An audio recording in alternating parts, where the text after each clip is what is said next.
মূসা নবীর একজন উম্মত ছিল, খুব বড় আলেম, অনেক বড় আলেম। তিনি আসমানি গ্রন্থ তাওরাত কিতাব পড়ার সময় দেখেন মূসা নবীর নামের চেয়েও সংখ্যায় মুহাম্মদ মুস্তাফা আহমদ মুজতবা এই নামটা বেশি আছে। এখন উনি হইল মূসা নবীর উম্মত, তিনার মনে একটা এই ধরনের একটা ঈর্ষা জন্মাইল যে আমার নবীর নাম কম, মানে মূসা নবীর নাম কম, আর এই নবী কবে না কবে আসবে, উনার নাম বেশি, এটা হতে পারে না, আমার নবীর নাম বেশি থাকবে। এটা মূসা নবীর প্রতি উনি প্রেম দেখাইতে গিয়া তাওরাত কিতাব থেকে মূসা নবীর নাম ঠিক রেখে আমাদের নবীর নাম কাইটা কেটে দিতেছে, কমাই দিতেছে আর কি। মূসা নবীর নাম বাড়াইবে আর আমাদের নবী রাহমাতুল লিল আলামিন নবীর নাম কমাই দিতেছে কাইটা কেটে। যার ফলে তিনি লানত হয়ে ওই সময় একটা গুইসাপে পরিণত হয়ে গেলেন। আল্লাহ রসুলের নাম মুবারক তাওরাত কিতাব থেকে কাইটা দিতেছে, এই জন্য অভিশপ্ত হলেন উনি, লানত হয়ে গুইসাপ হয়ে গেলেন। এক পর্যায়ে সেই গুইসাপ মূসা নবীর দরবারে গেলেন, অর্থাৎ উনার নবীর কাছে গেলেন। ঘটনাক্রমে উনার পরিচয় তুলে ধরলেন। নবীরা পশু পাখিদের ভাষা বুঝলেন। বললেন, হে আমার নবী মূসা, আমি আপনার উম্মত অমুক ব্যক্তি, অমুক আলেম। আমি তো এই কাজ করছিলাম, করার পরে আমি তো গুইসাপ হয়ে গেছি। আপনি দোয়া করেন আমি যেন আবার আগের মতো মানুষ হয়ে যায়। মূসা নবী বলল, না, তুমি যেই লোকের সাথে, যেই নবীর সাথে বেয়াদবি করছো, ওই নবী যদি তোমারে ক্ষমা না করে, আমি মূসা নবীও দোয়া করতে পারবো না। তখন ওই গুইসাপ বলল, তাহলে এটুকু দোয়া করেন আমি যেন সেই নবীর দেখা পাওয়ার আগ পর্যন্ত মারা না যাই, কারণ ওই নবীর কাছে আমি ক্ষমা চাইতে হবে। উনি আমাকে ক্ষমা না করলে তো আমার সব বরবাদ হয়ে যাবে। মূসা আলাইহিস সালাম এই দরখাস্তটা রাখলেন। খুব মনোযোগ দিয়ে কথাটা শুনবেন দাদু। তিনি দোয়া করলেন, হে আল্লাহ, সে তো অন্যায় করছে, অন্যায় স্বীকার করতেছে, আল্লাহ আপনার হাবিবের সাথে বেয়াদবি করে ফেলছে। আমি তার নবী, আমি আপনার শাহী দরবারে দরখাস্ত দিলাম, আখিরি পয়গম্বর মুহাম্মদ মুস্তাফা সাল্লাল্লাহু আলাইহি ওয়াসাল্লাম এই জগতে ধরাধামে আসার পূর্বক্ষণ পর্যন্ত তাকে হায়াত দান করেন, যেন নবীর সাথে তার দেখা হয় এবং তার ভুল সে স্বীকার করতে পারে, ক্ষমা প্রার্থনা করতে পারে। আল্লাহ দরখাস্ত কবুল করলেন এবং এই গুইসাপ আখিরি জামানা পর্যন্ত আমার নবীজি যেমন তো বেঁচে ছিল, আল্লাহ রসুলের কাছে আইসা ক্ষমাও চাইছে এবং নবীজি তাকে ক্ষমা করেছে। সুবহানাল্লাহ। আপনি চিন্তা করে দেখেন আমার নবীজি কত ইজ্জত, কত সম্মান আমার আল্লাহ দিয়েছেন। অনেকগুলো কিতাবে দালাইলুন নবুওয়াতিল বাইহাকী সহ অনেকগুলো কিতাব আরেকটা ঘটনা পাইছে, এটা সহিহ ঘটনা, এটা সনদের দৃষ্টিতে আমি জানি সহিহ। সেখানে উল্লেখ, আমার নবীজি সাহাবীদের নিয়ে এক জায়গায় বসে আছেন, বসে একটা উঁচু জায়গায় বসে দয়াল নবীজি সাহাবীদেরকে হাদিস শরীফ শোনাচ্ছেন, বয়ান করতেছেন। আজকে এই যে হাজার হাজার মানুষ মৌচাকের মতো চুপচাপ বসে আছে, এর চেয়ে উত্তম রূপে সাহাবাই কেরাম নবী করিম সাল্লাল্লাহু আলাইহি ওয়াসাল্লামের মজলিসে বসে লড়াচড়াও করে না, এভাবে চুপচাপ বসে বসে নবীজির নসিহত মোবারক শুনতেছেন।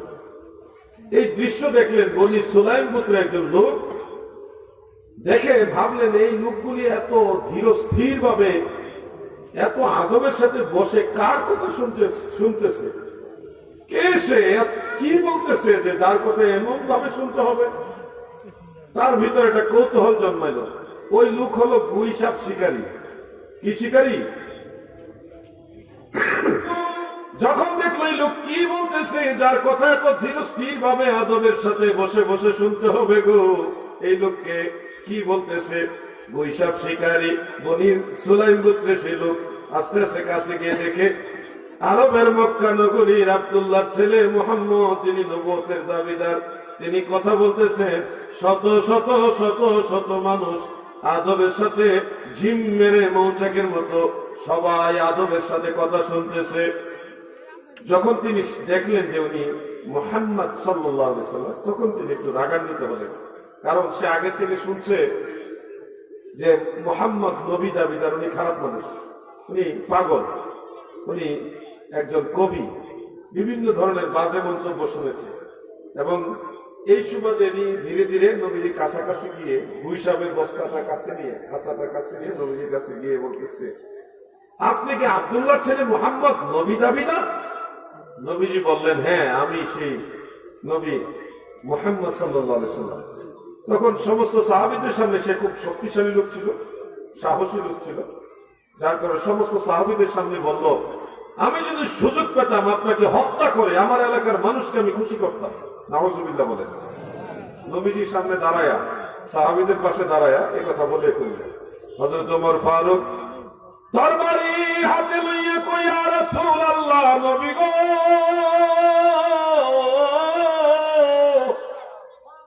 আদেশ দেন আমি তার গর্দন শরীর থেকে আলাদা করে দিই। আল্লাহর নবী বলে, ওমর, আমাকে এই কারণে পাঠানো হয় নাই যে আমাকে কেউ যদি মারতে চায় আমি তাকে মেরে ফেলবো, আমার সাথে কেউ যদি রাগ করে তাকে আমি হত্যা করবো, এই কারণে আমার আল্লাহ আমাকে পাঠায় নাই, তাকে বলতে দাও। আমার নবীজি ওই লোককে পাল্টা প্রশ্ন করলেন, তুমি কি এগুলি বলবে না ঈমান গ্রহণ করবে? আমি তোমাকে ঈমান গ্রহণ করার জন্য দাওয়াত দিলাম। এই কথা বলার পরে ওই গুইসাপ শিকারী তার খাঁচার ভিতর থেকে, বস্তার ভিতর থেকে গুইসাপটা বের করে আল্লাহ রসুলের সামনে ফেলে দিয়ে বলতেছে, আমি তো ওই দিন ঈমান আনবো যেদিন আমার গুইসাপ ঈমান আনবে। অর্থাৎ সে বুঝালো যে গুইসাপ যতদিন গুইসাপ তার ঈমান আনবে না, আমিও কোনদিন আপনার উপরে ঈমান আনবো না। আল্লাহর নবী বললেন, গুইসাপ যদি আমার পর ঈমান আনে তুমি কি ঈমান আনবে? সে আরো বলল, নিশ্চয়, আমি তো সেটা ঘোষণা দিলাম। আল্লাহর হাবিব গুইসাপকে বলে, গুইসাপ রে, তুমি কার ইবাদত করো তুমি বলো। গুইসাপের জবান মানুষের মতো করে আমার আল্লাহ খুলে দিলেন।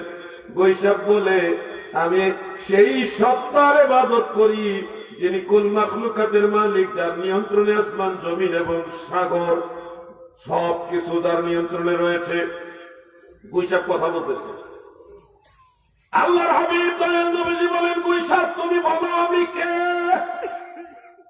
গুইসাপ এবার বলতেছে, আশহাদু আল্লা ইলাহা ইল্লাল্লাহু ওয়া আশহাদু আন্না মুহাম্মাদান আবদুহু ওয়া রাসূলুহু। কালেমা শাহাদাত পড়তেছে। এই দৃশ্য দেখার পরে গুইসাপ যখন কথা বলতেছে, নবীজির নবুয়ত রিসালাতে সাক্ষ্য দিতেছে, দেখার পরে আল্লাহ তাআলা ওই ব্যক্তি বনি সুলাইম গোত্রের গুইসাপ শিকারীকে হেদায়েত দান করলেন। তার ভিতরে পরিবর্তন আসলো যে এই গুইসাপ তো আমার, এটা তো ওনার পালিত কোন গুইসাপ না যে সে কথা বলবে, এটা তো আমি ধরে আনছি, স্বীকার করে আনছি। গুইসাপ যার কথায় কথা বলে, যাকে নবুয়তের স্বীকৃতি দেয়, যাকে নবী মানে, ইনি যদি নবী না হয় আর নবী হবে কে? আমার মনে হয় ভুল হয়ে গেছে। তিনি সবার সামনে বলেন, ইয়া রাসূলুল্লাহ, আপনি আমাকে ক্ষমা করে দেন আর আমাকে আপনার উম্মতের অন্তর্ভুক্ত করেন, কালিমায় পড়া আমাকে পড়াই দেন। আসেন আমরাও পড়ি, লা ইলাহা ইল্লাল্লাহু মুহাম্মাদুর রাসূলুল্লাহ সাল্লাল্লাহু আলাইহি ওয়াসাল্লাম। তিনি আবার মুসলমান হয়ে গেলেন।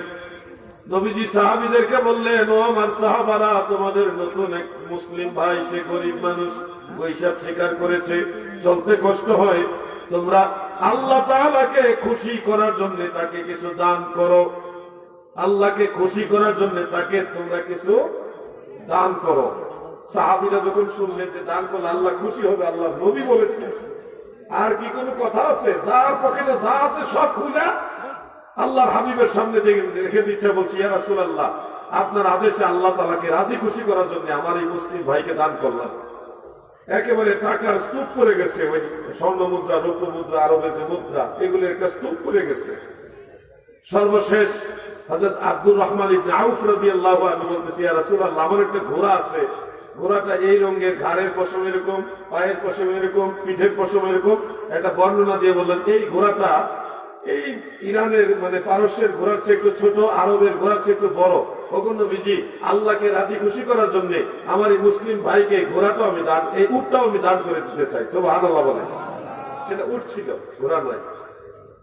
আমার নবীজি মুস্কি হাসি দিয়ে বলে, আব্দুর রহমান, তুমি যখন বর্ণনা দিয়েছো, আমার আল্লাহ আমাকে আরেকটা বর্ণনা দিয়েছে, তুমি দুনিয়া থেকে যখন বিদায় নিবে, পুলসেরাত পার হওয়ার জন্য তোমার জন্য আল্লাহ তাআলা স্পেশাল একটা উট রাখবে, সেই উটের ঘাড়ের পশমগুলি হবে হলুদ, পায়ের পশমগুলো হবে সবুজ।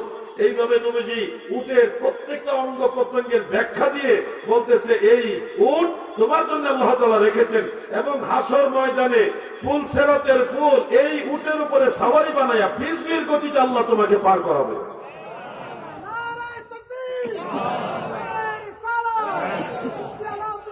আমার নাম লাগবে না, আমার নাম বাদ দিয়া একবার অন্তত আহলে সুন্নাত ওয়াল জামাত জিন্দাবাদ জিন্দাবাদ এটা বলবেন। আমি এটা তাকবীর দিব, আপনাদের নিয়ে দিব। সবাই মুখটা খুলেন, ক্লিয়ার করেন, বলেন ক্লিয়ার করেন, গলা ক্লিয়ার করেন।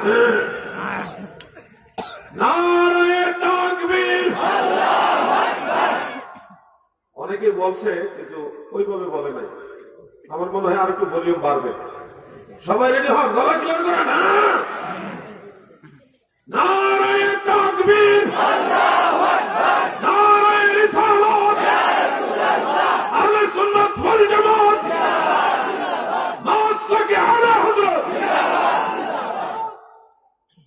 এই চারটা স্লোগান অন্তত একসাথে করে দেবেন, এরপর পারলে আরো বাড়াইবেন। বন্ধুরা আমার, আমি ব্যক্তিগতভাবে কিন্তু আলা হযরতের একজন পাগল, আলা হযরতের একজন অন্ধভক্ত। তো আপনারা আপনাদের দেশের আলোকে জানেন আমি বাংলাদেশে আলা হযরতের পক্ষে কথা বলতে গিয়ে বাতিলদের বিরুদ্ধে কত লড়াই করি, সেটা আপনারা জানেন না। মাসলাকে আলা হযরতের ব্যাপারে সিংহের গর্জন দিয়ে বাতিলদের দুর্গ ভেঙ্গে চুরমার করে দিয়েছি আমি নালায়েক নাচিস। সেখানে অনেক মাসলাকে অনেক দাবিদার লোক ছিল যারা আলা হযরতের উপর আঘাত করে কথা বলেছিল, সেই সময় আমি তাদের প্রতিরোধ করেছি। এটা আল্লাহ আমারে দিয়ে করাইছে বিদায়, এটাও আমার একটা ভাগ্যের ব্যাপার। যুগের এমন মহান একজন মুজাদ্দিদ, এমন মহান একজন ইমামের খেদমত করার, ওনার পক্ষে গোলামি করার মতো সুযোগ আল্লাহ আমাকে দিচ্ছে, এটাও আমার একটা ভাগ্যের ব্যাপার। আল্লাহ না চাইলে তো আর পারতাম না। এই জন্য নসিব লাগে, সবকিছু এমনি এমনি হয় না, এটা আল্লাহ সিলেকশন লাগে। আল্লাহ তাআলা শাহী দরবার থেকে মঞ্জুরি লাগে। এই জন্য আল্লাহ তাআলার দরবারে আমি সহ আসেন, আরেকবার সবাই বলি আলহামদুলিল্লাহ। আমি আমার আলোচনাটা সংক্ষেপ করে দিচ্ছি। ওই লোক উট নিয়ে আর নিয়ে রেডি হচ্ছে, চলে যাবে। নবীজি বললেন, হে আমার সাহাবীরা, তাকে তোমরা কিছু কোরআনের কিছু শিক্ষা দিয়ে দাও। তখন সবাই যারা ছিল তাদের মধ্যে উল্লেখযোগ্য সাহাবারা নাকি সূরা ইখলাস শিখাইলেন। কুল হুয়াল্লাহ সূরা পারেননি আপনারা? সবাই পারেন? তাহলে আমার সাথে পড়েন, কুল হুয়াল্লাহু আহাদ আল্লাহুস সামাদ লাম ইয়ালিদ ওয়া লাম ইউলাদ ওয়া লাম ইয়াকুল লাহু কুফুয়ান আহাদ। পড়ছেননি সবাই?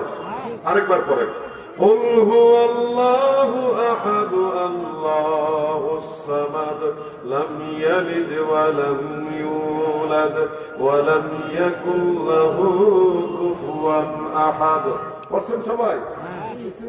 সবাই আরেকবার করেন, কুল হুয়াল্লাহু আহাদ আল্লাহুস সামাদ লাম ইয়ালিদ ওয়া লাম ইউলাদ ওয়া লাম ইয়াকুল লাহু কুফুয়ান আহাদ।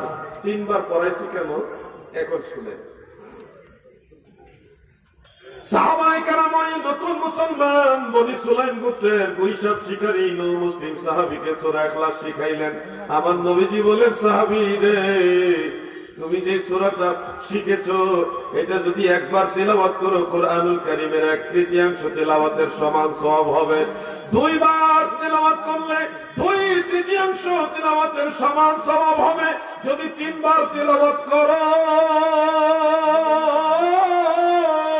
আল্লাহর নবী বলেন, সূরা ইখলাস কুল হুয়াল্লাহ সূরা যদি 3বার কেউ তেলাওয়াত করে, সম্পূর্ণ কোরআন তেলাওয়াতের সমান সওয়াব আমার আল্লাহ দান করে দিবে।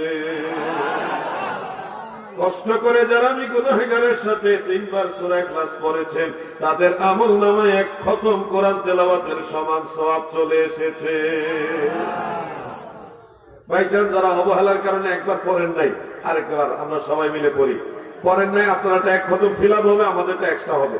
কুল হুয়াল্লাহু আহাদ আল্লাহুস সামাদ লাম ইয়ালিদ ওয়া লাম ইউলাদ ওয়া লাম ইয়াকুল লাহু কুফুয়ান আহাদ। এই সূরাটা তেলাওয়াত করবেন এমনি এমনি বসে, সকালবেলায়, সন্ধ্যাবেলায়, ফজরের পরে, মাগরিবের পরে 5 ওয়াক্ত নামাজ পড়বেন। নামাজের আগে পরে কিছু ওজিফা আমল আছে, এগুলি করবেন। আমাদের দুইটা কাজই করতে হবে, আমল এটাও করতে হবে, ইমানের ব্যাপারটাও সবচেয়ে বেশি গুরুত্ব দিতে হবে। ইন্নাল্লাযীনা আমানু ওয়া আমিলুস সালিহাতি লাহুম জান্নাতুন তাজরি মিন তাহতিহাল আনহার। ঈমানও আনতে হবে, ঈমানের সাথে নেক আমলও করতে হবে। ওই নতুন সাহাবী সূরা ইখলাস শিখলেন, এবার উটের উপরে টাকার বস্তা নিয়ে যাইতেছে। যাইতে যেতে বনি সুলাইম গোত্রে গিয়ে দেখে প্রায় 1000 মানুষ। কয় হাজার? ঘুমাই গেছেন? না না না, লক্ষণ ভালো মতো ঘুমাই গেছেন মনে আপনারা? কয় হাজার? এবার ঠিক আছে, মানে ঘুমটা ভাঙছে। হঠাৎ করে ঘুমাই গেছিল, একটু সেমি ঘুমাইছিল আর কি। ঘুমাই গেছিলেন নি? যুবক ভাইরা তোমরা কি আসো? আসো, আচ্ছা, এই তো ঠিক আছে। উনি গিয়ে দেখে প্রায় 1000 মানুষ বিশাল বড় বড় তরবারি, বল্লম, অস্ত্র শস্ত্র নিয়ে লাইন ধরে দাঁড়াইছে। সেনাবাহিনীর কায়দায়, আর্মির কায়দায় সবাই দাঁড়াইছে। উনি উট দিয়ে, এই বিশাল সুন্দর উট নিয়ে, টাকার বস্তা নিয়ে, স্বর্ণ মুদ্রা, রূপ মুদ্রা নিয়ে যাইতেছে আর বলতেছে, তোমরা কোথায় যাচ্ছ রে? কোথায় জিহাদ হবে? কোথায় যুদ্ধ হবে? তখন তাদের ওই টিম লিডার বলতেছে, কেন তুমি কোথায় ছিলে? তোমাকে খুঁজতেছি, তুমি তো আমাদের মধ্যে সর্বাপেক্ষা জ্ঞানী এবং সুদর্শন, শক্তিশালী, সুঠাম দেহধারী, তোমার জন্য অপেক্ষা করছি। আচ্ছা বুঝলাম, অপেক্ষা করছো, কোথায় যাচ্ছ?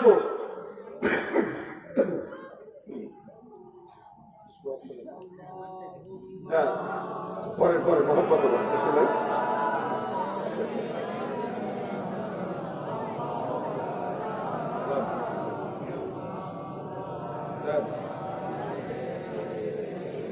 আমি তো অসুস্থ, তো কি করবেন, অসুস্থ মানুষ, এই জন্য কাজটা একটু ডিস্টার্ব করছে। আমি অসুস্থ ছিলাম বেশ কয়েকদিন, আল্লাহ পাকের দয়ায় কিছুটা সুস্থ, এখন তো কথা বলতে পারতেছি, আরো বেশি খারাপ ছিল।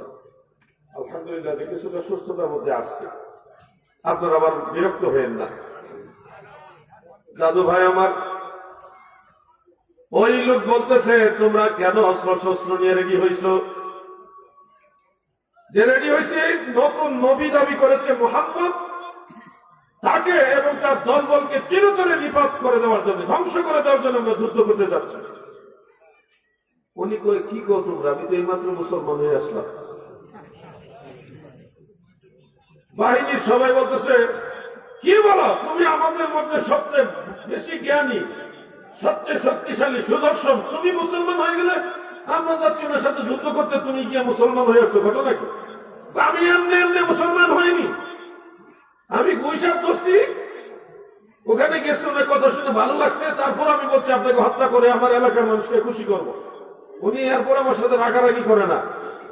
এরপর আমি বলছি, আমার এই গুইসাপ আপনার ইমান আনলে আমি ইমান আনবো। পরে গুইসাপে মানুষের মতো কথা বলে বলতেছে উনি আল্লাহর নবী। গুইসাপ কি মিথ্যা কথা বলে? তোমরা বলো। না না, গুইসাপ তো আর মিথ্যা কথা বলবে কেন? সে তো কথা বলতে পারার কথা না। আল্লাহর নবীরা বললেই তো পশু পাখিরা কথা বলে। এই গুইসাপে কালেমা বলা শুরু করছে, আমার কোন উপায় আছে? তাই নাকি? তুমি কি সত্য বলছো? আমি অবশ্যই সত্য বলেছি। এই মাত্র এই লোক আমাকে 1 বস্তা টাকা দিয়ে দিচ্ছে। টাকা দেখে দেখে তারা কত ভালো মানুষ। আমি গেলাম তাকে হত্যা করতে, তারা আমাকে মুসলমান তো হওয়ার পরে কোন অন্যায় আচরণ না করে আমাকে বস্তায় বস্তা টাকা দিয়ে বলতেছে, এগুলি আপনি নেন, আপনি আমাদের ভাই। আমার এই উট দেখছে, সুদর্শন বিশাল উট, বিশাল দেহী উট, এটা আমাকে তারা দান করেছে। এই দৃশ্য দেখে 1000 যোদ্ধা করে, যুদ্ধ করা লাগতো না, একটু ভালা সব ফালায় দাও, আগে যাই, তাড়াতাড়ি করে নবীর কাছে যাই। যেই নবীর কথা গুইসাপে কথা বলে, উনি সত্যি সত্যি নবী, উনি ভেজাল নবী না, উনি সঠিক নবী। ভেজাল করবা না, তাহলে ধ্বংস হয়ে যাবা। আখিরাত বিশ্বাস না করলে তোমরা না করতে পারো, আমি চাই একজন একজন করে সবাই রাজি করে চলো, অস্ত্র শস্ত্র ফালায় সবাই আল্লাহর নবীর কদমে যায়। কেউ হাতে চুমা খায়, কেউ কদম মুবারকে চুমা খায়। নবীজি কদম বসি, হস্ত বসি, মানে নবীজিকে চুম্বনের উপরে রাখছে। এরপরে নবীজির কাছে তারা সবাই দলে বলে মুসলমান হয়ে বলে, ইয়া রাসূলুল্লাহ, আমরা মুসলমান হইলাম, আমরা অনেক যুদ্ধে পারদর্শী, আমাদের সাথে যুদ্ধ করে কেউ পারে না, আমরা সুঠাম দেহধারী, ইয়া রাসূলুল্লাহ মুসলিম হইলাম, আপনি বলুন আমরা এখন কি করব? আল্লাহর নবী বললেন, তোমাদের আজ থেকে আমার খালিদ বিন ওয়ালিদের সাথে থাকার আদেশ দিলাম। যত যুদ্ধ অভিযান হবে খালেদ বিন ওয়ালিদের সাথে তোমরাই যুদ্ধ করবা। সুবহানাল্লাহ। এই হলো গুইসাবের পুরো ইতিহাসটা। গুইসাবের ইতিহাসটা আমার নবীজির ইজ্জতের সাথে জড়িত বিধায় আমি নিয়ে আসলাম। এবার আমি আমার কথাটা শেষ করছি, আর আশা করতেছি 5 থেকে 7 মিনিটের মধ্যে আমি আলোচনা শেষ করে দিব। এর মাঝে আপনাদের ক্ষেত্রে একটা কথা